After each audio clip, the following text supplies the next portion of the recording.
The smartphone business is a tough one. There are no guarantees, and you can't have the perfect smartphone hitting all the right marks and dodging all the downsides and still not be the top manufacturer, with the exception of Apple to some degree, of course.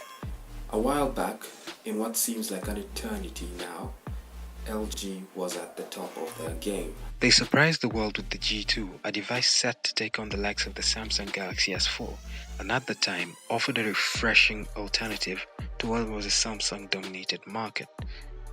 With unique features like the rear mounted power and volume buttons, it really was eye catching.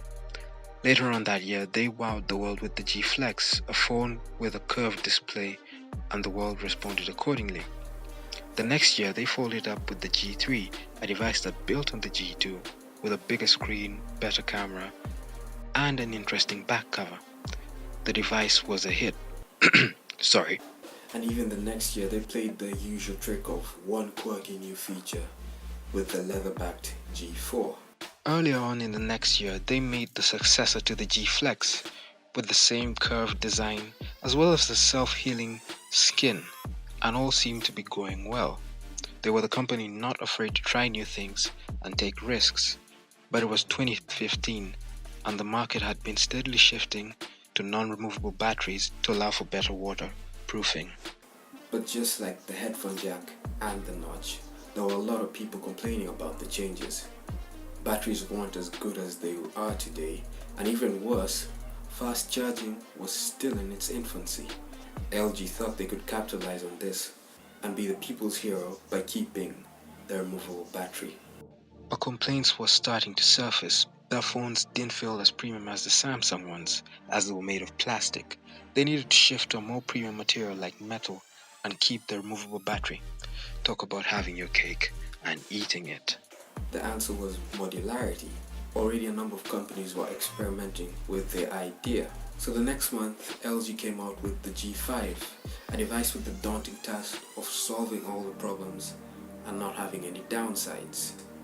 And in typical LG fashion, it came with a number of ambitious features. It debuted with a dual camera system, one of the first in the world. It had a metal unibody construction with a removable chin where the battery would slot. It even came with a charging cradle, a power bank where a spare battery would be kept charged up, ready for action whenever you needed it.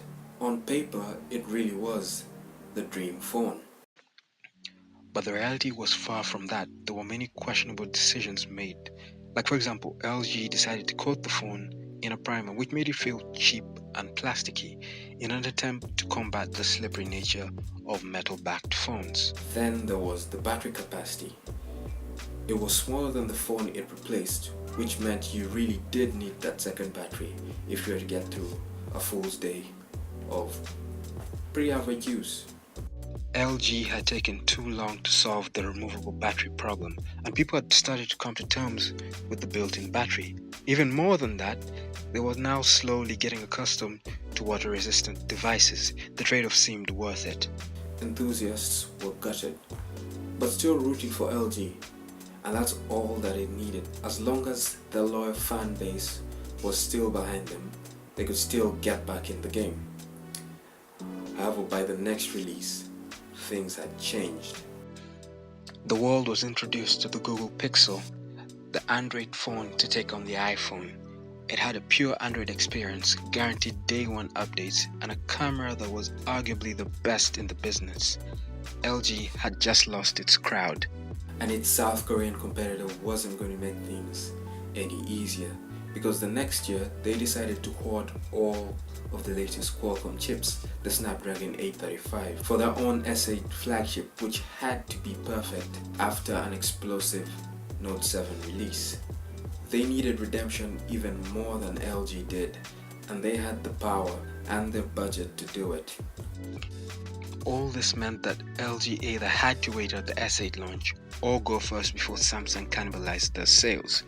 They went with the latter option, which meant they had to use the previous year's chips, which was fine at first, but as the year went on, it meant their phone seemed older than it really was, especially because there was some corner cutting at LG.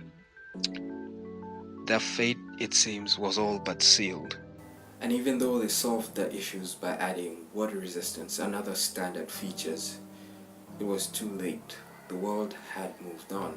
Last year they appeared to be throwing in the towel by announcing that they wouldn't be releasing phones annually. Instead, they would follow a release schedule that was dictated by need.